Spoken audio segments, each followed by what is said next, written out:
Ukraine War live updates. Russian missile kills 4 in western city of Lviv. Nuclear plant tensions in focus. This is CNBC's live blog tracking developments on the war in Ukraine. See below for the latest updates. Overnight, a Russian missile attack struck a 4-story apartment block in the western Ukrainian city of Lviv, killing at least 4 people and injuring 34, according to Ukrainian authorities. Rescuers continue to work at the site. Around 60 apartments and 50 cars were damaged, Lviv Mayor Andriy Sadovyi said in a post on his Telegram channel. Rescuers are still searching among the debris for survivors and casualties. The eyes of international bodies remain on Europe's largest nuclear plant after Russian and Ukrainian authorities traded allegations about planned attacks on the facility.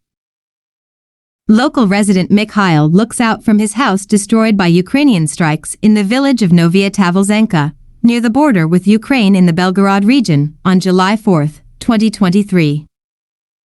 Stringer, AFP, Getty Images.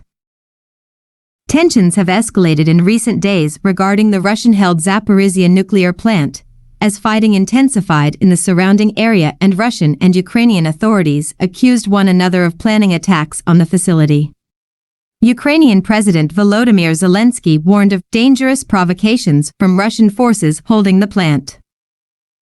On Wednesday, the chief of the International Atomic Energy Agency said there were no reports of increased military presence at the plant, but that international observers cannot relax.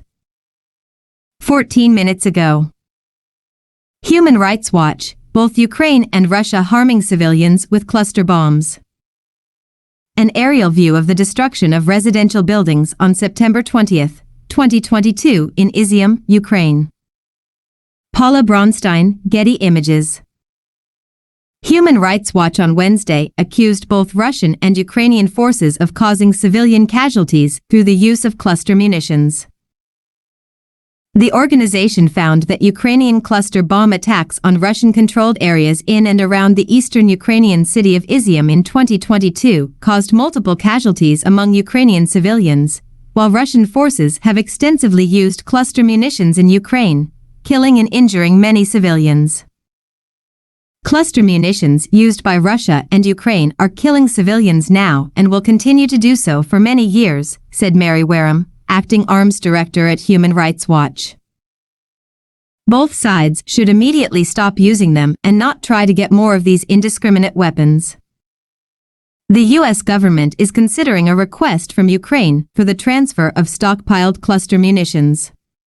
Should President Joe Biden sign off on the transfer, HRW said it would inevitably cause long-term suffering for civilians and undermine the international opprobrium of their use.